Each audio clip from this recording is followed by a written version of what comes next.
It is Thursday, August 28th. It is time to get in the weeds. I'm Jeremy Lambert. That is SP3. How you doing, SP3? I'm doing much better than how I was feeling on Tuesday It's after good. I felt very disrespected by the television that I was watching when people told me that what I say they doesn't care, doesn't no one cares what I think. So I feel much better. The television show that I watched last night did not insult me or my intelligence, which is pretty nice from pro wrestling nowadays. So excited to talk about it. It's Thursday. Y'all know what time it means. It means where it's time for us to talk some AEW Dynamite, to talk some WWE, whatever is going on over C-suite. there.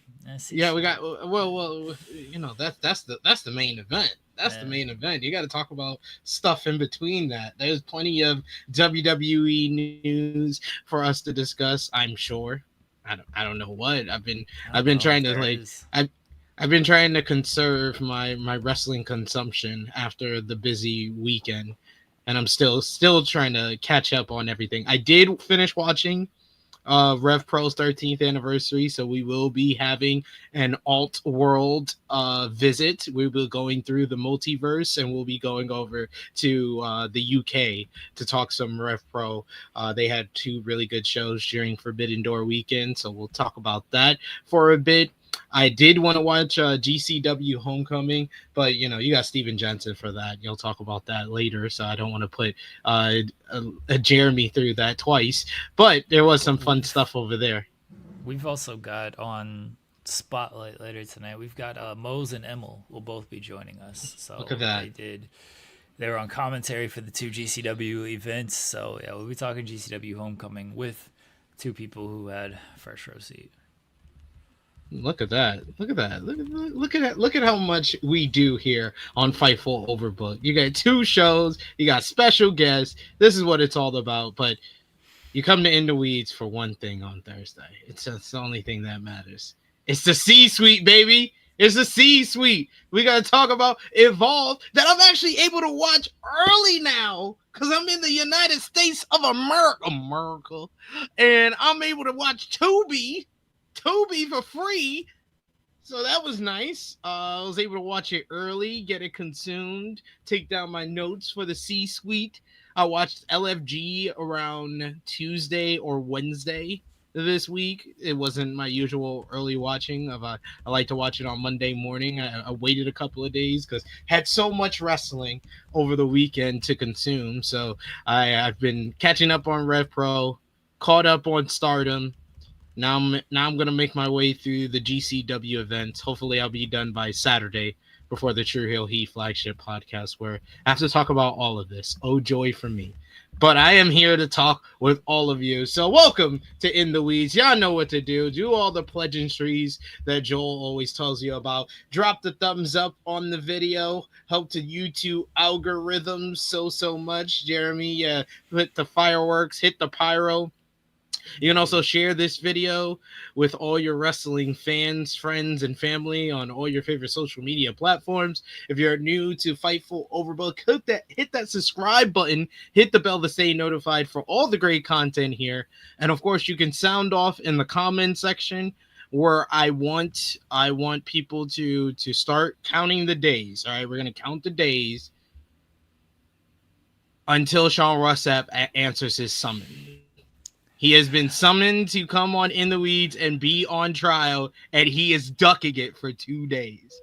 I even watched some of yesterday's show to see if he show up here. He didn't even show up yesterday. I thought that would be the thing. He would show up on the day I wasn't here, but he ain't even do that. A couple of programming notes, everybody. Sean, we shall see if he shows up. He knows. He knows he's been called out. He knows he's been summoned. He said he was gonna try to show up today. We'll see if that happens. Joel is scheduled to join at 11 to probably take over for me. I'm not going to dive into everything. I've gotten literally zero sleep this past night, and it hasn't been I was up doing fun things. I'm very exhausted. Everyone bless SP3 for having a lot of energy this morning. I apologize for my lack of energy this morning. I'm very tired. I did not get to watch Dynamite in full as I typically do. I've caught up on everything. I watched like clips and highlights, but I didn't watch like full matches. I didn't get to watch it live as I typically do. So my insight might, it's never very good anyway. Let's be honest, but it might be worse than usual because yeah, it was a long evening, folks. I'm exhausted. I'm very very tired, and I would just like to go to bed, honestly. So, Hey, Vala, I I'm sorry don't blame for my. you. Vala says he's not doing vanilla fumble after what I did to him yesterday. I gave him a Chris Jericho "Hi guys" instead of the vanilla fumble. Blake Christian's on AEW Unrestricted. And, you can go check out. Just go back and watch our interview again with them. Don't Exactly. listen to They're Unrestricted. just trying to live up to that. Like, I don't Yeah. understand why you're even gonna do that. And don't worry, Jeremy. You don't need to bring any energy because I got all the energy in the world. I saw it in the chat. I saw it brought up in the chat. So I'm gonna bring it up here because not only was I informed about this by the one and only Steven Jensen, he was the only person who could have showed me this and get me as excited as I was seeing this yesterday. Did you see, Jeremy? They are doing a Degrassi documentary Yes, it's that. with Drake, with Miriam McDonald. I didn't see the great, the effervescent, the greatest character in Degrassi history, Manuela Santos, aka Cassie Steele. I will hold it against them if they didn't get Cassie Steele. That's a childhood crush right there.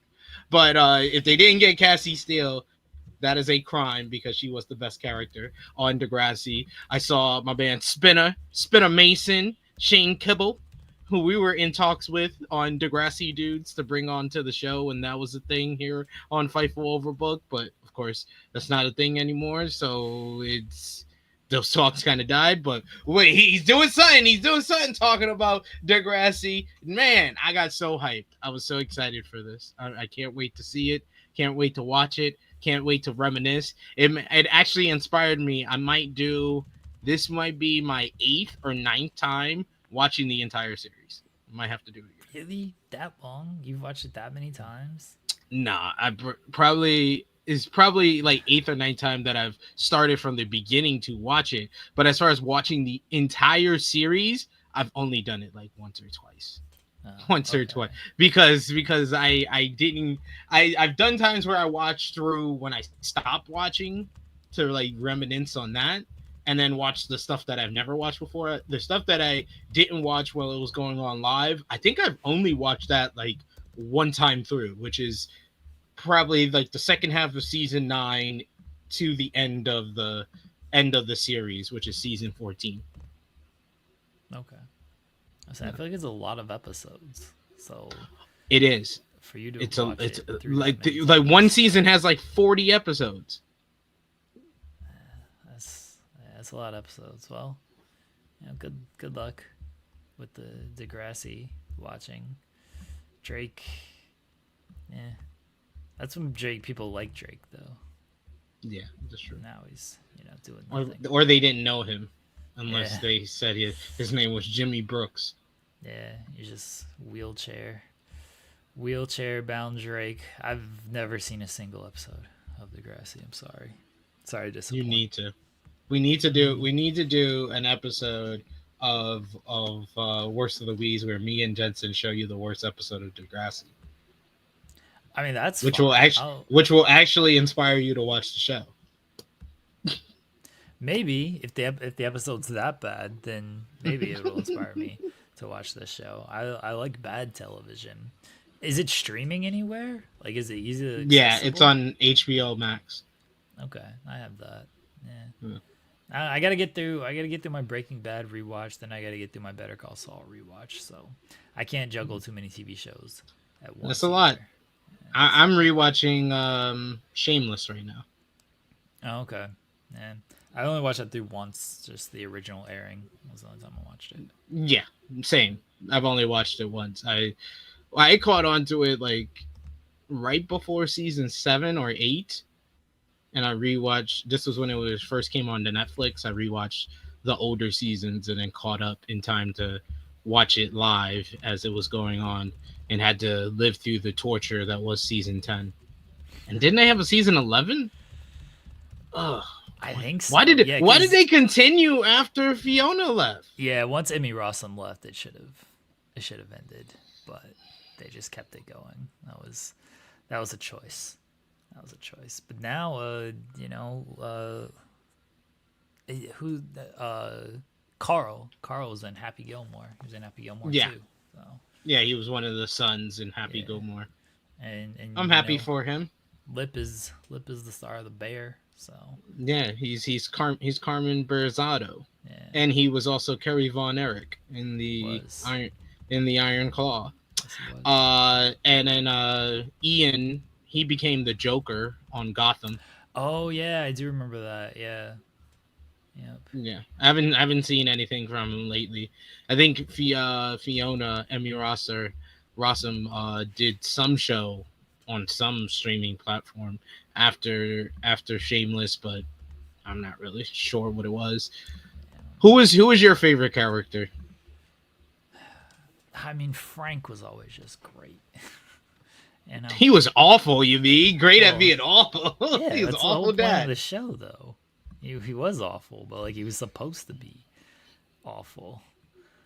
I always liked Frank, for the worst reasons, but still always liked him. My favorite character, probably like the first couple of seasons was Fiona. Yeah. Then it was like Carl. Then it became like Lip in like the second or third season. Then they both ruined that, and then it became Carl. Carl was the best one as far as like actually improving as a human being. Like Fiona and Lip, because they had to be so responsible for the other kids, they grew up faster. So when you first meet them, you're like, oh man, I really feel for them. They have to raise their brothers and sisters. They're young people, and if they make any mistakes, you're like, oh, that's okay. I'm able to forgive that. But like once Fiona left the coke on the table for little Liam, and Lip started drinking alcohol and broke into his professor's house that he was sleeping with. Yeah. I was like, nah, I gotta give up on y'all. I give up. I was like, I'm gonna go with the guy. I'm gonna go with the kid who once believed his dad had cancer and now is a police officer. He used to sell drugs and now is a police officer. I'm gonna go with him. That's my favorite character. I liked Kevin, and what was Kevin V. Yeah, Kevin V. Yeah, I always liked them. They were good. Yeah. It's a good show for people who have not seen it. It does become a victim of just too many seasons, and it's like, all right, Yes. do we need this much of this family type of thing? But that's the only real knock on it, is probably just too many seasons overall. But if you haven't like, seen it, it's worth checking out. After like season 7 or 8, yeah, like it's nothing. That's why I'm glad that someone put me on to the show, that I was able to watch it from the beginning. Because if I had just came in when things started, when I first like found out about it, if I had just gone in on the series, I would have been disappointed. But I got to watch the first 6 seasons on streaming, and I just had a great time. I enjoyed all of it. It was great. Yeah. If I'm very much of the type of person who, like, if I start a show while it's on the air still, I got to keep going through with it, and I got to see it all out. But if I start a show like while I'm binging and I don't like it, I'm more likely to just be like, all right, I'm giving up. Same on this. Same. If I can't get into like the first episode isn't that intriguing to me, I usually will give up on it. That's why it's been years and I haven't watched certain like really popular shows, like you saying Breaking Bad. I haven't watched Breaking Bad. I've watched like the first 2-3 episodes, never watched the whole series. Same thing with Walking Dead. I watched 1 episode, never watched the whole series. Game of Thrones, I watched 5 minutes, never watched the whole series. That show sucked. Yo, I've Everyone. never gotten. Everybody tells me, "Oh, but you got to get to season 3. Season 3 is where it's at." I was like, I have to sit through this for how many hours before I get there? Like, sorry. That's one of my hottest takes that people do not like is that I'm not a fan of Game of Thrones. See, people don't like the last season, but that's my favorite season because it just undoes everything the first whatever how many ever 7 seasons. It just undoes all of that because it's such a slow moving show, and then the last season goes by so quickly, and they do so much shit in the season. I'm like, yeah, this rules. And that's why I actually love the series. I gave up on Game of Thrones in the first season, and then my friend was like, "Oh no, like you gotta get back into it." I'm a spoiled Game of Thrones. I don't care if you have not seen it at this point. Just that's I your own mean, it fault. has been like 5, 6 years since it Yeah, ended. To be fair, yeah. So I gave up on it after a few episodes. I'm just like, this just isn't for me. Too many characters that I can't keep track of. They all look the same. They all sound the same. I don't care. And then my friend was like, "No, you gotta get back into it. There's a major like death in the first season. Like there's it's crazy. You'll never see it coming. Like it's like I can't believe they did this to this character in the first season." I'm like, all right, you know what? Like, fine, I'll watch it again. So I went back, I rewatched season 1, and this is as it's still on air, hmm mind you. So I picked back up on it, caught up on the few episodes that I missed, and then I saw the death, and I'm just like, that seemed dumb. Why'd they do that? And then the person I was with at the time, she was into it, and so then I just watched it weekly with her. But like I fell asleep during half the episodes. I was like, I don't care about any of this stuff. But then the final season came. I was like, this fucking rules.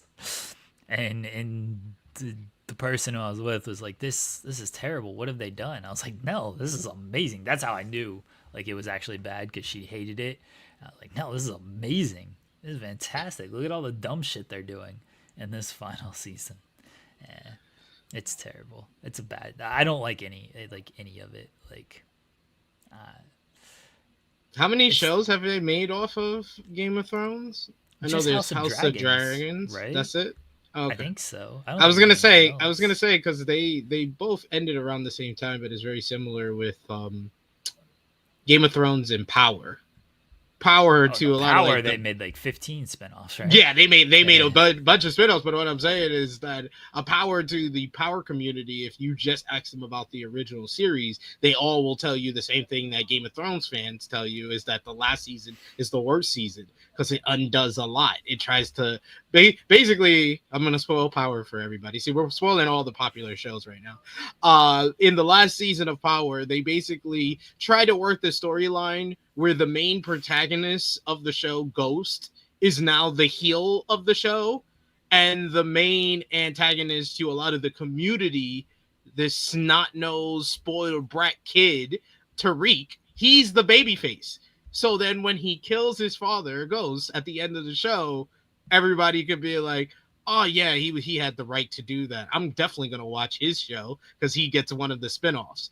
But like no one bought it. Everyone was still a fan of Ghost. Everyone was still upset of Ghost. We're now like 6 years after Ghost died. People still believe that he's alive somewhere and they can bring him back to be on the show because they don't want to believe that's the stupid way that Ghost died. So yeah, there's a lot of TV shows that kind of mess up all their formula with their last season and the decisions that they make in that last season. I'm very curious to see how I'm going to react to the ending of Breaking Bad again. Like I know how it ends. And I remember at the time I was fine with it. And now rewatching it and seeing it, I'm like, now I'm not sure if I'm gonna be as fine with it. We'll see. Yeah, What would you yeah, think of the but Breaking Bad ending when it happened? I remember I haven't watched it. Oh, you haven't watched Breaking Bad? I thought you have. Oh, my fault. No, no, I said that earlier. I was like, I watched like the first couple of episodes of Breaking Bad, but I never watched after that. Oh. I know the last episode has a scene where two cars meet in the middle of the road, and it closes up on Walter, and that's Would you that's all I've seen from it. people in the chat who've seen Breaking Bad? What were your thoughts on the ending of Breaking Bad? My fault. I thought you had No worries, no worries. seen it. But you were right about Power. Yeah, Power has now it's going to be 5 spinoffs from the original 5 series. spinoffs. Jeez. Yeah, they have Book 2 Ghost, which had 4 seasons, and now it's Real over. Housewives bullshit out here. It's got Book 3, which is Raising Kanan, which is just completed season 4, and season 5 next year is going to be the final season. Then they got Book 4, which is Force. That is coming up on the 3rd season at the end of the year, and that's their final season. And now they got a second line. They got a phase 3 of Power, which is going to be book, I guess it's 5, Origins, which talks about the basically it's a prequel to the original series and shows you how Ghost and Tommy met. And then they got Legacy, which is for the current timeline, how Tommy and Ghost's son Tariq are going to team up. So, Okay. yeah, 5 spinoffs. That's ridiculous. King Potate saying the reaction from all the Game of Thrones actors reading their season 8 scripts for the first time. Nobody was a fan. I remember when they were doing media for season 8, and like everyone was just being very vague, and like they didn't want to like praise the season. They were like talking about the show and its totality and everything, but you could tell that like the actors and actresses were like, yeah, we think this season kind of sucks. Hope you guys aren't like too disappointed about it. Like they weren't like going like, oh, you're getting, when actors are doing media, it's like you get such a great conclusion, like we feel it ends really well, and Yeah, like we how had such a great time. like how freaking Umbrella Academy actors lied to everybody on media about their last season. Umbrella Academy season 4 is like the worst television I've ever seen in my life. It makes Game of Thrones season 8 and Power season 6 seem like Emmy Award winners. But yeah, the actors and actresses, when they were doing media for the final season, they're just like, we hope fans stick with it. We're thankful our fans have stuck with it this long. It's very funny seeing the media push for it. All I'm saying about the final episode of Breaking Bad was closure. I did not need El Camino. I forgot about El Camino. That was I only saw it once, like when it first came out. It was kind of the sequel to everything, right? Because it was like Jesse, but it was also kind of like a prequel to the end. I'm having a hard time remembering what happened. I'll probably watch El Camino after I watch Breaking Bad, though, just to kind of fit the timeline of everything, and then I'll watch Better Call Saul after Breaking Bad. I'm almost Breaking done. Bad has two spinoffs. El Camino is just one thing. It's just one little episode. It's not like a full series of anything. It's technically a movie. I think they call it a movie because it is like an hour and a half or so. Okay. Oh, yeah, I think they call it like a movie. Maybe they call it a mini movie because now every movie has to be 2.5 hours long. But yeah, it's not a full series or anything. Better Call Saul is a full on like series. But Yeah, I know Better Call Saul. Yeah.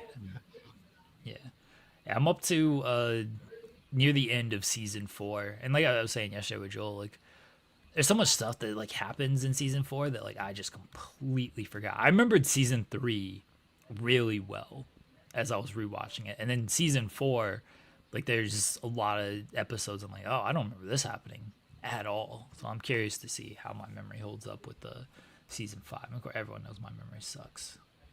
Yeah, it's not good. Fair. All right. Where does it rank in your all-time favorite TV shows? Breaking Bad. Breaking Bad. I'm terrible with this. South Park's like number 1. I don't know if that counts because That should count. Okay. All right. South Park's in my top 5 for sure. Okay. Yeah.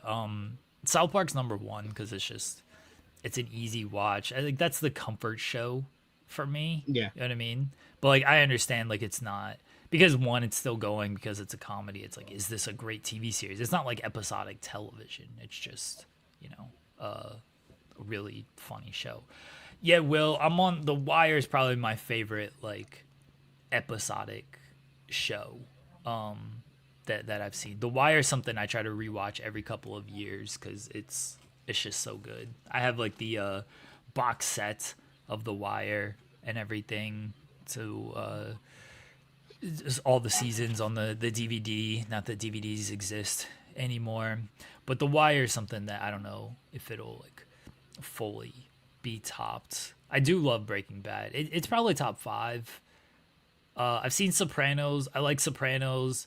The final I guess it's the final season where it's like split. One, it's like season 6A, season 6, because it happened during the writer's strike, I believe. Yeah. So it's a little disjointed on that, and that's like that hurts it a little bit for me. The finale is, I don't mind the finale, honestly. Like it's the closing scene. I'm okay with like the leave it up to your own interpretation thing. Yeah. So I didn't hate that as much as a lot of people did. But I do like Sopranos, but I've only seen that one once.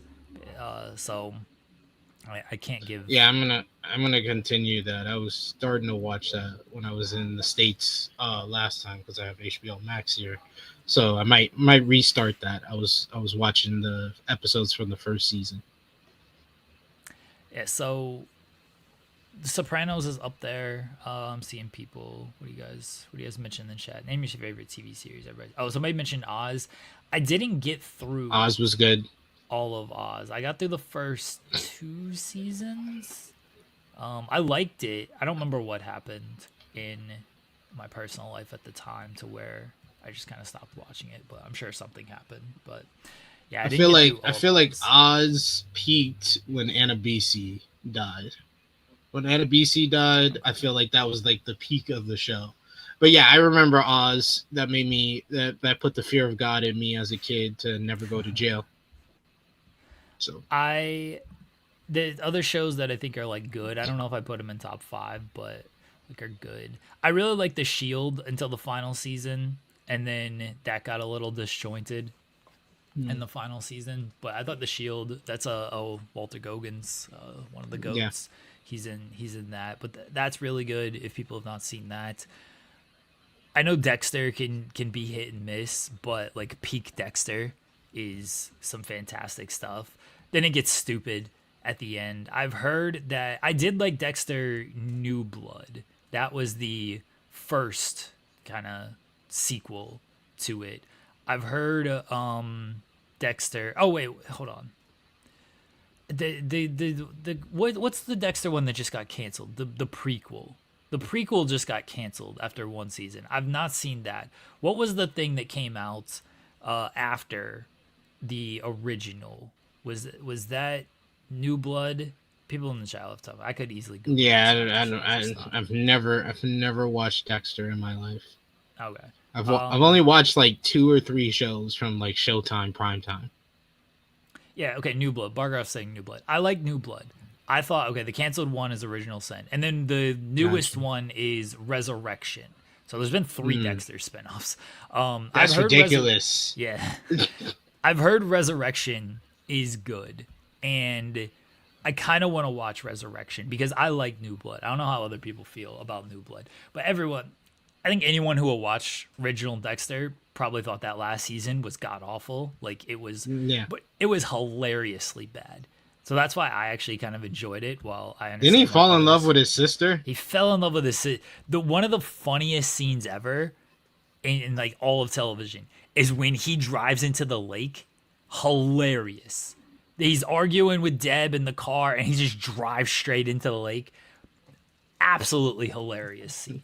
Yeah, he falls in love with his sister. He's on a boat and he gets taken by a tidal, and then he's just like a lumberjack. And it's like none of this fucking makes sense. This is terrible, but like it's so hilariously terrible that I'm like, all right, you know what? I'll actually. It's so bad. It's good. Yeah. But then the final season sucked, and then New Blood, the follow up, I thought was really good. I really like New Blood. I've heard Resurrection is really good, so I actually do want to see that. And now, yeah, it's Stepsister. It's still Still weird. kind of Yeah, weird. still very weird. And Original Sin only got one season. I don't even know if it made it its full season before it got canceled. So I don't even know if I'll bother with that. But I do want to watch Resurrection because I've heard that's good. Oh, people are saying disappointing season finale. Lost. I never saw Lost. I never Never watched. saw Never Lost. watched Lost. Um, I know Trying about to the think smoke of monster and everything. Like, a lot of my favorites are like from a bygone era. Like I still have shows that I was watching as a kid that I would probably name in like top 5, top 10 best shows I ever watched. Like Martin. Martin's one that I always will go back and watch, and I think that that's just a timeless classic. Fresh Prince of Bel Air is another one that's like that for me. Um, yeah, I'm big into Power. As people who follow my content know, I created a whole channel so I could talk about Power more. So yeah, Power is up there for me. Outside of Power, trying to think of what shows I watch a lot. people mentioning some stuff, so I'm just gonna pull these up. Justified, that's a great Yeah, show. That's another Walter yeah. Goggins. Timothy Oliphant is in that as well. I know they did a sequel or a spinoff of that as well that I never ended up watching, but I did watch the original Justified, and that was a very good show. Prison Break, I remember watching Prison Break. Yeah, it gets a little convoluted uh, after the first season and everything, but I Prison Break was good from what I remember. My memory on it isn't great. I need these shows to stay on pack longer. Like I would have said, The Bear is up there, but season 3 kind of was a little bit of a fall off. Season 4 was a little bit of a redemption, but I don't I know thought if it's enough for everybody. I thought season 4 was really good. I don't think we Yeah, talked I about thought season 4. we didn't. I don't think we did. Did we? Yeah. I don't know. I think we mentioned it, but then I still had a couple episodes to watch, and I watched them immediately. But then wrestling happened, and so we probably didn't get back into it. But Yeah, yeah, I really liked season 4. I think yeah, that it's definitely better than season 3. I don't know if it's up to par on season 2, but I think it is on par with like season 1. yeah. Stuff happened in season 4, so that in and of itself was very nice. That It was like a nice change of pace. Actual yeah, stuff happened. yeah, actual stuff happened. I like the finale too. They're all just outside Yeah. talking and trying to figure out kind of what's next, and then getting mad at Carmi for wanting to leave and him trying to explain everything, and him and cousin just trying to find common ground with It everything. felt like the series finale to me. A little bit, yeah, I can see that, but I there's know still there's more to still tell. there's still stuff to resolve, but I honestly I think they can just end it right there. I feel like they're playing with it too much. Because season 3 was like a sharp decline from the quality of season 2. Like I put season 2 bare against any season of television from any great show ever.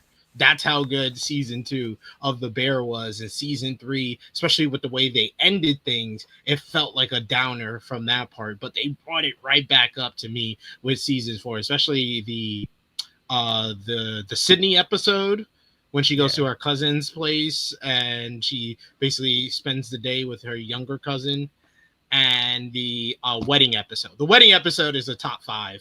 The Bear Oh yeah, episode. we talked about the wedding episode because we were both like, that fucking table is the biggest table in the world. How you fit in 20 people underneath this table? It's a great episode, and like that's a great Yeah. scene with everybody trying to reassure the kid and talking about what they're scared of and everything. It's a really great scene, but it's just very funny how it's like, how is more people fitting underneath this How are table? you under here too? Like, what is going on?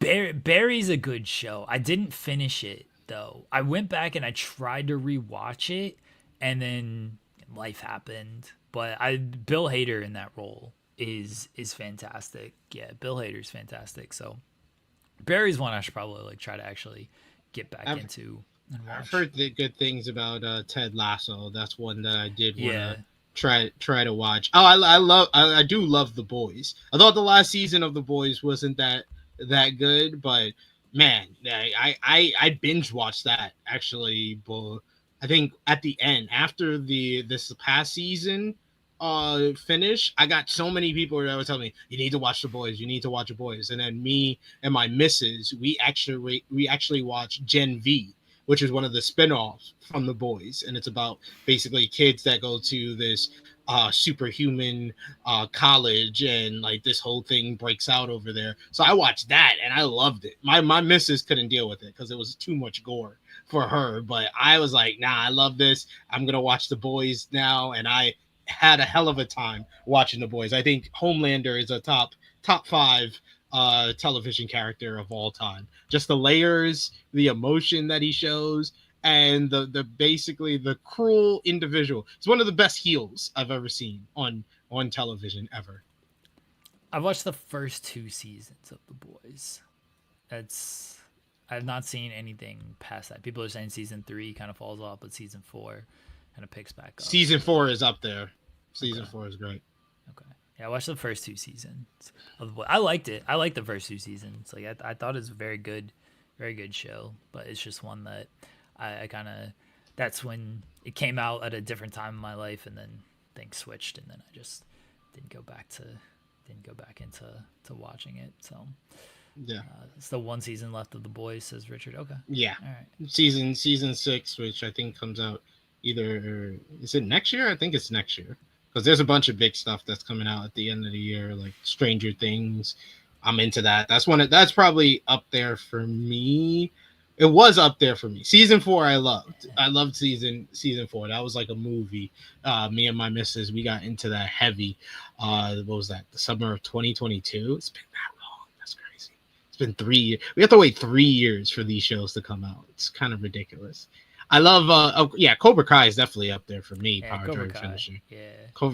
Cobra Kai might have got their place for life, right up there with Martin and Fresh Prince of Bel-Air, Boy Meets World. Those are 3 shows from my childhood that probably will always be in my top 10 at the very least. There was one show that somebody mentioned that I want to bring. Oh, Bel-Air. I think Bel-Air might be the best basically reimagining of a series that I've ever seen.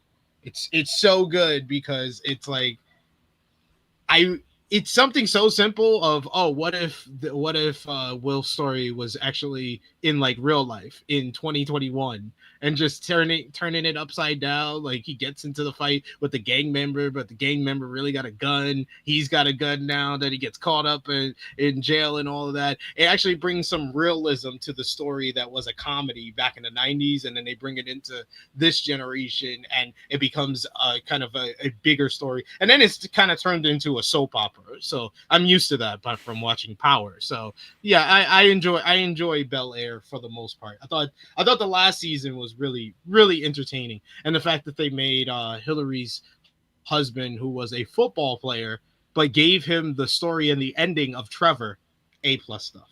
A+ stuff. Oh, did they? I remember people were very mad when Bel-Air came out. And they're like, Yeah. why are they doing a serious take on Fresh Prince of Bel-Air? This is not what we want. And then when it actually like premiered and stuff, people were like, oh, you know what? This isn't bad. No, I haven't heard like anything bad about the show since it came out, but I do remember hearing a lot of people being like, no, we don't want this. This sounds terrible. Just call it something else. Which maybe they could have at least done to not ruin the imagination of Fresh Prince of Bel-Air if they just, called it, I don't know what you would call it, just step. They call it something different. It's Bel-Air. It's not Fresh Prince of Bel-Air. It's Bel-Air. It's something totally different. I did not like the idea. I heard they were going to do something similar with Martin, and I'm like, nah, Martin doesn't not need to be funny. I was like, that doesn't not need to be funny. I was like, that should always be hilarious. This is gonna be like, sadly, I feel like, because Bel-Air, people actually did get good reviews and is successful and everything. Now people are like, oh, let's take top comedies and turn them into dramas, and it's like, no, let's actually not take comedies. The only one that I would like them to do, and you're gonna laugh, is Family Matters, but focus on Carl. Oh, yeah, Family Matters could actually be Just decent. focus on Carl. Carl is the Yeah. main character. We're focusing on him as a detective and a police officer, and then you could do callbacks to like the Eddie episode when he's speeding on the highway and he gets caught by the white cops, and that whole dynamic. That they already did a bunch of like the serious scenes from like these black, especially the black sitcoms, are more known and more replayed than any other of the like the Yeah. funny scenes, it seems like. So you just have to kind of just elevate those and make it a whole show instead of just one part. Like Fresh Prince of Bel-Air, everybody, the one scene that you will always see from Fresh Prince of Bel-Air is not them doing the dance in Las Vegas. It's not Carlton doing the Carlton dance. It's not any of the hilarious scenes with Jazz, or even to the point that Jazz getting thrown out the house is not the most replayed scene. The most replayed scene is Will breaking down about his dad. That's the scene that everybody always goes back to when it comes to Fresh Prince of Bel-Air. So I don't think it was that outside the box to make that show into a drama. And I felt like the kind of the whole and the pattern that a lot of these reboot or reimagination series go into is that they try to be exact replicas of the previous series. And that's why, like, Saved by the Bell, I thought the first season of the reboot for Saved by the Bell was actually fun because it was fun nostalgia. I'm a big Saved by the Bell fan. I was here for a good time. Then the second season happened. I was like, no, this doesn't need to exist. Yeah, This does we it just needed to be a mini series. It should have been like when they went to fucking Palm Springs. This should have just been like that. 6 episodes. They're back. They're with their family. His son Zach's son is like him. His name is Mac. Congratulations. There it is. They're Saved by the Bell, the reboot. yeah, we watched the first season of the new series and like it was good. Like we enjoyed it. And then we tried to watch the second season and we watched like maybe 2 episodes. And it's like, not really feeling this at this point. Right now we're watching Wednesday. That's kind of the Yes. yeah. But they I love Wednesday. I think that's very creative. To like, if you're gonna do a reboot, like I said, you're gonna have to go down a different route and focusing on Wednesday since she's been the most popular character from the Addams family and kind of making it, especially like this season, is like a murder mystery. I think that it's a fun dynamic. Like my missus wasn't able to watch season 1, I was, but I put her on to season 2 and she loves it. we haven't watched every episode of season 2 yet because they release them in the batches and Yeah. everything. Like I think we're 3 episodes into season 2, so we got at least one more, maybe 2 more. We'll see how it goes. I don't mind it though. I think the season's been good. I really liked season 1 from the show. Yeah. And then I think there's new episodes of Love Is Blind UK out today, so we'll probably Yes. watch that at some point. How's Today. that been? I haven't watched yet. We're finishing up with It's 90 Day Fiance because we're in tell-all mode now. So it's okay. Like there's the first half, like the pods were kind of boring, honestly. Like there wasn't a whole lot of drama. That's two straight seasons of boring pods. We need a Yeah, Leo. They need to get a Leo for every there season.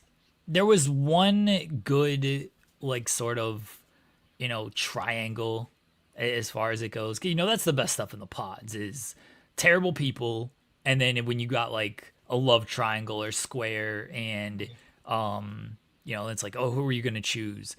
There's one of that, and then that actually bleeds into when they're out of the pods. So that story is good. The other stuff is just like, all right, like all these people seem kind of normal, well adjusted for the most part. There's some issues arising that you could kind of tell were going to arise with some people from the pods. So the second batch of or the second batch of episodes kind of makes the pods part a little bit better. But if you're just watching the pods part on its own, it's like, there's not too much going on here. What we've gone back and now we just like throw on as just background noise. Season 1 of Love Is Blind, and you forget just how insane Jessica is. She's so good. What a great reality television character Jessica is. Just thinking, oh, I'm going to be with Barnett, and then she's not with Barnett. Like, Mark, I want to be with you because I need to get the vacation and I need to see what Barnett looks like. It's like, I'm not worried about the age difference, even though the age difference was all I could talk about and all I ever bring up. Just, I mean, I know she earned the nickname Messica, but season 1 is actually like really good. The scene with, I forget their names, but the dude who says like, oh yeah, I love men and women, and she's like, wait, so you're bi? And he's like, no, I just love everybody. I accept them for who they are. And she's not feeling that. And he's like, a ring? Fuck a ring. I don't give a fuck about it. And he throws Oh, the ring. yes. I remember that. The black couple. Yes. It's season 1 is so good. That's what hurts like almost every season after that. It's like, you got to live up to this. Like, this was such a good out of the gate season that now you got to live up to it. And you got to find people who are, now like everyone knows what the experiment is. And so they kind of, people plan out for it. Yeah. Know how to kind of orchestrate things. And Love is Blind is going through the same thing that Love Island is going through, where there's been so many seasons that now people come on to with a whole game plan on how to win. Like the last Love Island UK, basically the villains of the season was this couple where it was clear that the male of the couple was just doing things and saying things for the cameras, because he was like going through like a checklist of, oh, we need to be exclusive this week. Oh, we need to be boyfriend and girlfriend this week. Oh, I need to say I love you after that. And to the point that they got caught up in it, where they were out on a date and they got into a fight, and everybody else were out on dates and they were basically having a good time. And he basically be like, don't argue with. He's telling his girl, he's like, don't argue with me. The cameras are watching. Just come sit next to me. Just come sit next to me. Let me put my arm over you and let's just look normal. He literally said that. He got caught saying that on camera. So like, yeah, Love is Blind, Love Island, they're at the point where you gotta expect, and you kind of gotta weed out the people that are just there to be on TV and to be TV successful. Unless they're gonna be good on television, Yeah. If they're like there... that couple gave us some of the best entertainment of that Love Island season. So yeah. Like if they understand their role until we have our group chat with our pal Share Delaware, and I finally have caught up on the challenge. I haven't watched last night's episode yet, but I finally caught up on the first 4 episodes of the challenge. And I always avoid our chat when you guys are talking about it if I haven't seen it, but I know there was like bananas talk and everything. And then I saw the episode where he does the I am the challenge speech. Oh my god! And I've never agreed with Olivia more. She was like, he's so embarrassed. I am the challenge. Ooh, so cringe. I was like, Olivia just had me dying. I was like, yes, it was so cringe. But I'm watching that, and like I'm with you guys that Bananas is just, he's so self-absorbed and he's such a douche and everything. It's like, how can anybody like this person? But I'm also looking at him like, this man just knows how to do reality television. Like, he understands the game of reality television. And like, for that, like, I gotta give him his props on like, just, he's a very good reality television character. And that's why he's called back every season, because he ain't performed and feels like a little bit on these shows now. I mean, spoiler alert, he gets knocked out on episode 4 by former WWE superstar Gabe. I don't even remember what his WWE Gabe name was, but Gabe, that PC recruit. He was the same guy. He's the same black PC recruit that's in every WWE 2K game. That was Gabe. That's Gabe right there. Yo, my man Gabe smoked. He killed him in that challenge. That was a good challenge. It was. I've actually thought like all of the challenges have been pretty good this year. Like, I don't know if they got a new production or stunt coordinators or whatever it is, but I'm like, the dailies have been pretty strong. And I know Sheridan like the Sudoku one. It was just a maze. You got to do a Sudoku puzzle. Like, rather basic, but they set it up pretty well. But I thought all the challenges have been really good this year. I was like, oh, you know what? There's been nothing like kind of weak where I'm like, all right, that was dumb. Like, what are we doing that for? The one where they jumped the dune buggies and it was a puzzle, but it was all just a trick of, it's like, no, it's more patterns. Like, these dune buggies have, I was like, that's pretty clever.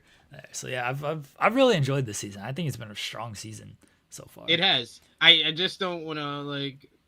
I'm gonna hold my breath on judging it quite yet because I enjoyed the first couple of episodes of season 40, and then that got and then they get Then they get start throwing in nerfed. They get twists nerfed. For, Yeah, they get nerfed off twist and trying to stir up some drama, but all it really does is ruin the season for me most of the time. So I'm hoping we don't have that in this season because the format is perfect. Format's really working. Last place goes to the elimination, and then they come up with a different way for the house to pick the second one, whether it's someone got eliminated, so there's a hangnail, so then you have to nominate someone to go against the hangnail, and then the house picks between that, or you nominate someone to be exempt from it, and they can pick any couple that wasn't basically first or last. They can be thrown in. I like that. That's simple, it's to the point, and it's making for a more digestible season where I don't think anybody needs to kind of watch from episode 1 on. You can kind of get the gist of things from watching a random episode so far this season. You know what's going to kill this season? Because Bananas goes out early. He goes out episode 4. So we're going to find out at like episode 9. It's Redemption House. Because they just I hope not. I thought you were gonna say that because Bananas is out, that's the main storyline so far this season. It's been Olivia versus Bananas. But what I think they did a great job at in these first 4 episodes, if they've established that it's not just Bananas, it's people that have taken up for Bananas' cause, whether that's Sydney, who honestly, I think it was Cher who told us that Kara said that she's a mix of Laurel and Wes. When she's doing the swimming challenge, I'm like, yep, that's Wes. She killing it on the swimming challenge, and she talking crap about it. I was like, I'm way smarter than everybody here. I was like, that's female Wes. That's Wes' little sister right there. There she go. I like her. She got my name, and she act like Wes. I was like, yep, I'm a fan. The only thing we gotta fix is don't be on Banana's side. Don't do that. But then the main person who I think is gonna go up the cause and go against Olivia and the UK alliance is Michaela. Michaela, she's trying to wheel and deal. She's working overtime. Social game. Basically coming up with strategies and whatnot. I like Michaela, especially. I liked her from her original series. On the challenge, at least when she came up with the list, because I was like, that's a smart way that rookies never really think about, but that wound up biting her in the ass. I really liked her on USA season 2, but this season it feels like she's really going to earn multiple calls back because she's kind of taken the charge of leading the rookies against the UK alliance. It's been a good season so far. I just threw in the Redemption House thing just because they're like, wait a second, Bananas goes out way too early. How do we get Bananas back in here? Let's just add her in. They're like, guys, we still got CT. Maybe no one will tell him to go into the challenge. We just have to avoid him and wind it up last. That's all we have to do. I felt bad for CT that first episode because he's like, I'm showing up. Everybody thinks I'm out of shape. That's part of the plan. That's the look. In the first episode, he's dying out there. He's like, I can't fucking climb up this hill. I was like, oh, poor CT. Old man bones, lack of cardio and everything. It's rough out here for this man. What can you do? All right, we've been an hour into this show and not done a single bit of wrestling talk. Joel's going to come on and be like, all right, we're going to just review Dynamite because I haven't talked any wrestling with this. That was the goal. That was the goal of what we were trying to achieve here. We can hit on at least the reunion because I do want to talk about the reunion between Hangman and Kenny Omega, and I see your tagline there, reunion done right. So Don Callis Family confronts Hangman Page, and Don Callis says, you took that title from me because I had a weakling, Kenny Omega. I want that title back. Now I have a super army of super humans. And then Don Callis Family. You're making him sound like Lex Luthor. I know. He looks like Lex Luthor. What do you want me to do? Exactly.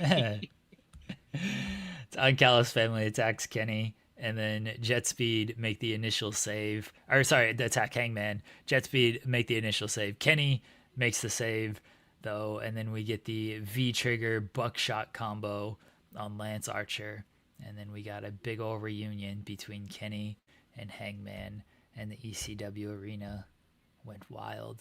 And I thought this was a great next step for the character of Hangman Page, because they've not gone back to Kenny and Hangman. They have been, they've been. Kenny's been away. Kenny missed an entire year. Hangman's been committing arson and near murder. But even on his redemption run, while Kenny was around, there wasn't much there with them. So they've finally gone back to this, and I think it's a really good next step with Kenny and Hangman. I do wonder where Coda fits in, because I thought Coda and Kenny would do tag team stuff coming out of All In. And now, I mean, Coda was there at Forbidden Door. He wasn't on this show. I don't know if he's going to be back or not. Maybe he fits in. He still comes in there. Like, I think there could be a storyline with all three of them. But I'm very interested in Hangman and Kenny. And what, obviously, they're going to be fighting off the Don Callis family now, because Kenny Omega can't escape the Don Callis vortex. He is the Hulk Hogan to the Heenan family. He is the one that is always going to be the enemy of the Don Callis family. I thought that this whole angle, this whole moment that it created, is honestly one of my top 5 favorite AEW moments of the year, because it's something that I didn't expect. I got it, and it made a whole bunch of sense when it happened with the Callis family coming out. It makes sense why Don Callis would be the one to interrupt Hangman, because he has a basketball roster now of talent that he can throw at him to try to retrieve the AEW World Championship, something that he's always been obsessed with. Remember, he was the one that helped Kenny Omega win the AEW World Championship in December 2020. He's been obsessed with it since Kenny lost the title as well, with Will Ospreay going after the title last year. Now he's going to throw someone else at the champion. And, you know, whether it's Takeshita, whether it's Fletcher, whether it's Okada, all of that sounds good against Hangman Adam Page. So I'm excited about that. I like Hangman. He's really being treated and making decisions like a smart top babyface, where the Callis family surrounds him and he's like, no, I'm going to get the jump. He was like, you know what I was going to say? And it jumped on top of Josh Alexander, brought the fight to them despite being outnumbered. Jet Speed getting involved in this. I love the fact that despite Jet Speed kind of losing out for the AEW World Tag Team titles at All In, they kept them in the mix in every way possible. Team up with the world champion, team up against the Don Callis family. They're keeping them still in the mix, and they've been a strong contributor. It's been probably the 2 best acquisitions of 2025 for AEW so far, for what they've been able to do as far as their weekly television. Jet Speed has. But Kenny coming out at the end, I was like, oh, this makes a whole bunch of sense. I'm mad I didn't think about it before. Him coming out to fight the Don Callis family, to have Hangman's back. Both Hangman and Kenny have said in interviews and post-media scrums that they still wanted to kind of reunite with one another, wanted to see him again, and now we got it here. And it all plays out in a similar fashion, a similar trajectory with the other, and I think the other kind of big thing that went down with the Don Callis family last night, which we'll bring up shortly here. But seeing Kenny and Hangman in the ring together, we're going to get them teaming up in an 8-man tag with Jet Speed versus the Callis family and the Young Bucks, which should be an unreal, ridiculous matchup next week, especially in that ECW arena. But it's having that reunion happen on this show the first time in the ECW arena. There was a vibe to this show that hasn't always been there for AEW. I thought that last night's show was one of the best episodes of Dynamite this year, because the energy and the vibe and the feel of ECW arena just brought something. The aesthetics with the entranceway, with the fencing was just great. And then creating this whole big moment with Hangman reuniting with Kenny, that was a special moment on the show. Multiple special moments, great matches throughout the night. But this right here, not only are you telling us, oh, we're getting them this team up next week, we might be getting a proper tag team matchup with Hangman and Kenny. And remind you, one of the greatest tag team matches of all time are going to be in that 8-man tag next week with the Young Bucks, Hangman, and Kenny Omega. But also, they could do something interesting with the fact that Ospreay's out, with the fact that Swerve is out. There's not a lot of people that you could put into the main event mix. They can build this as another big time matchup for one of the pay-per-views to end off the year. And maybe we get a Hangman versus Kenny Omega rematch for the AEW World Championship. So between that and the Callis family dream match or big time money matchup that they're building with Takeshita and Okada, those two matches are two killer money matches that they have to cultivate and they have to kind of build up over the next couple of months to make them as big as possible. But you can already feel the energy when Omega and Hangman were in the ring together. That crowd went off. I don't know if they're gonna do a Hangman and Kenny match, at least not soon. So the next pay-per-view is All Out. It feels like I'm thinking like Full Gear. Do the 4-year anniversary of the first anniversary. Match. Okay. So what are you doing with them at All Out? Are you doing a tag team match? Are you doing Hangman and Kenny against Bucks? You can do. I think if you didn't want to do the world title as the main event at Forbidden Door, maybe you don't want to do it at All Out, because the two matches that they built up to start the show of Cope and Christian, or CNC apparently, versus FTR and Darby and Jon Moxley, those feel like the two marquee matches for All Out. So I think you can get away with the world title match not being the main event of All Out and do Hangman versus Takeshita and make it, for the first time in 4 years, a 60-minute time limit draw, because that's the only result that makes sense. If it's for the world title, though, it has to headline. That's just what Tony has always done. If the world title's on the line, we just had the two biggest stars in the company have a world title match, but the lights out steel cage match headlined instead. Yeah, because that's the lights out gimmick, and that's how they got around. They can make Moxley and Darby a lights out match. Just go back to another lights out match. I actually think Moxley and Darby should headline that show. I actually think it should headline that show, but when they do a world title match, typically it headlines. I know that's not always the case. There's been special circumstances. The one that immediately comes to mind is Sting's retirement, but that's a very special circumstance. And then they use the lights out gimmick as a way to get around the world title not headlining either. And I don't. Pedro, I want him in a 60-minute draw, because the alternative is him just losing in the AEW world title matchup. I don't know if they're going to Hangman and Takeshita that fast either, though. I'm not sure they're fully going. If they're not going to Hangman and Takeshita during this Callis family angle that they set up last night, then they're never going to Hangman and Takeshita as long as Hangman's the champion. Because you got to pull the trigger now before Takeshita potentially wins the IWGP World Heavyweight Championship. Yeah, I don't think they're gonna do it at All Out, though. I could be wrong. Maybe they do. That's fine. They could do the rematch of Hangman and Kenny versus the Young Bucks. Yeah, I don't know if that's where they are going to go with things. Henry mentioned Christian Darby for TNT title headline, but the world title wasn't on that show. No, there was no world title on the line on that show. Yeah, so that one doesn't really count. That's why I think if you do Hangman and Kenny against the Bucks on this show, that doesn't have to be the headliner. Mm-hmm. I don't love Cope and Christian against FTR as the headliner either, honestly. Me either. Unless it has a stip. Which it might. It honestly might. But if that feels like a match that, obviously it's a big drawing point. It opened the show last night, and it was it's been building for a little while, especially with Cope and FTR. But I don't love that as the headliner. I actually think Darby and Mox is kind of the perfect headliner for this, especially if they're gonna do some insane shit, which we fully expect them to do. I can buy that as the headliner on this show. But then it does depend on what you do with Hangman. Like, if if you're doing a Hangman and Takeshita title match, like that should probably be the headliner.